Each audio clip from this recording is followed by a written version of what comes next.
ہمارے بہت سے نادان دوست کہتے ہیں یہ تو مالداروں کا مولوی ہے، غریبوں کا نہیں ہے۔ میں نے کیا پتا کہ میں نے اپنے اوپر کیسی غربت مسلط کی تھی۔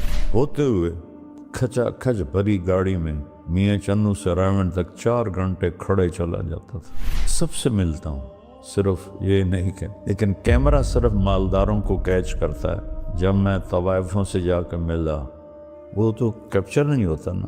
مولویوں میں مالداروں سے لینے تھوڑا ہی جاتا ہوں۔ اللہ نے مجھے بھی ایک اچھے گھر، بڑے گھر میں پیدا کیا۔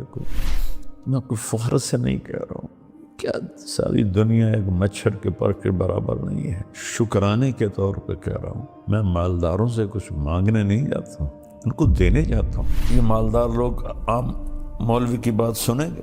اب تھوڑا کیا سوچو تو صحیح۔ میں ان کے برابر کہوں تو وہ میری بات سنتے ہیں، بہت دین پہ آتے ہیں، زندگیاں بدلتے ہیں۔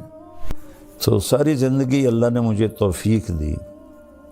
آپ کو اب بھی میری شہرت نظر آتی ہے اور گاڑیاں نظر آتی ہیں۔ میں جب اینٹ کے سرہانے پہ سوتا تھا آپ لوگ پیدا بھی نہیں ہوئے تھے۔ راون پڑھتا تھا تو جذبہ تھا، میں گورنمنٹ کالج سے آیا تھا اور آوارگی سے آیا تھا، تو اللہ نے مجھے ہدایت دی تو میرے اندر ایکسٹرا جوش تھا اس کی توفیق سے۔ 250-300 کا مجمع ہوتا تھا ان دنوں، یہ 72 کی بات ہے، 71 کی بات۔ شدید گرمی میں ہم باہر سوتے تھے فرش پر، کہ رائمنڈ کا پانی کھارا تھا تو ہم چھڑکاؤ نہیں کر سکتے تھے اینٹوں کو ذرا ٹھنڈا کرنے کے لیے۔ جون جولائی کی دھوپ اور اس پر ہم سوتے تھے۔ تو میں اپنا بستر لے کے نکلتا تھا، جس کو میں دیکھتا تھا بغیر بستر کے لیٹا ہوا ہے میں اس کو اپنا بستر دے دیتا تھا اور میں کہتا وہ سامنے برآمدہ ہے، صبح وہاں جا کے رکھ دینا۔ اور ایک اینٹ اٹھاتا تھا، اس پر یہ مولوی کا کندھے پہ رومال ہوتا ہے، تقریباً ہر مولوی نے رکھا ہوتا ہے، وہ میرے پاس ہوتا تھا۔ اس کی وجہ سے رول کر کے میں اینٹ کے اوپر بچھا لیتا تھا، اور اگر چٹائی مل جاتی تو ٹھیک ہے، نہ ملتی تو پھر اسی رومال کا ایک کونا اینٹ پہ رکھ دیتا اور ایک نیچے کر کے میں اس کے اوپر سو جاتا تھا۔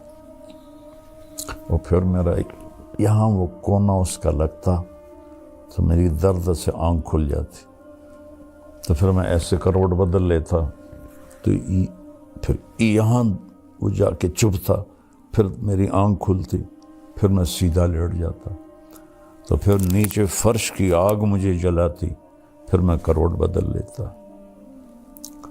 تو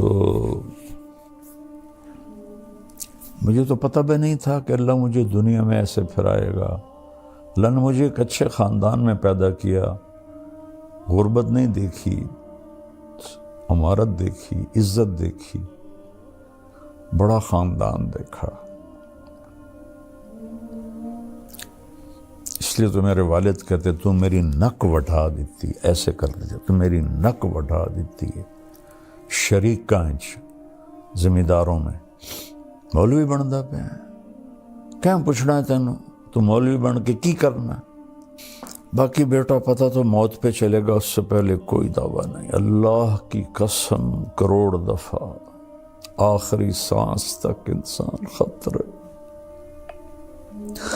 آخری سانس تک انسان خطرے۔ یہ سانس ایمان سے نکل جائے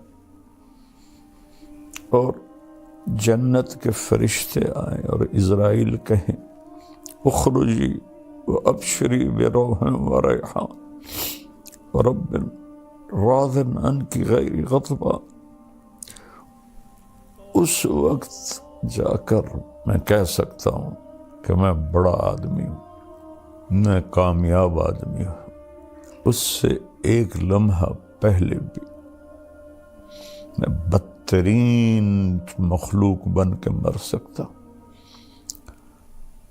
لہذا سب سے کہتا ہوں اپنی نیکیوں پہ غرور نہ کرنا، اپنی نیکیوں پہ دعوے دار نہ بن جانا، کسی کو گھٹیا نہ سمجھنا۔ کس بات پہ رب راضی ہو؟ اور بہت سے نادان دوست کہتے ہیں یہ تو مالداروں کا مولوی ہے، غریبوں کا نہیں ہے۔ انہیں کیا پتا کہ میں نے اپنے اوپر کیسی غربت مسلط کی تھی، ہوتے ہوئے کس طرح میں نے فقر کا زمانہ گزارا، 3rd کلاس میں سفر کرتا تھا، خود کھچا کھچ بھری گاڑی میں میاں چنو سے رائمنڈ تک 4 گھنٹے کھڑے چلا جاتا تھا۔ اور آج بھی میری ساری فاؤنڈیشن غریبوں کے لیے تو ہے۔ سب سے ملتا ہوں، صرف یہ نہیں کہ لیکن کیمرہ صرف مالداروں کو کیچ کرتا ہے۔ جب میں طوائفوں سے جا کے ملا، وہ تو کیپچر نہیں ہوتا نا، تو پھر کہتے ہیں بس یہ تو مالداروں کا مولوی ہے۔ میں مالداروں سے لینے تھوڑا ہی جاتا ہوں، اللہ نے مجھے بھی ایک اچھے گھر، بڑے گھر میں پیدا کیا، میرے رب کا کرم۔ میرا باپ ایک سردار آدمی تھا، میری توبہ، میں کوئی فخر کا بولوں یا بڑائی کا اللہ مجھے مردود ہونے سے بچا۔ سلمان فارسی رضی اللہ تعالیٰ عنہ کو قریش نے تانا دیا، اور تو ایرانی ہے، ہم قریشی ہیں۔ فرمانے لگے بھائی میں تو ایرانی بھی نہیں ہوں، ان ثقلت موازینی فانا کریم، اگر قیامت کے دن میری نیکیاں بڑھ گئیں پھر میں تمہیں بتاؤں گا کہ میں بڑی عزت والا۔ وَإِنْ خَفَّتْ مَوَازِينُ فَأَنَا لَئِيمٌ، اگر میری نیکیاں گھٹ گئی،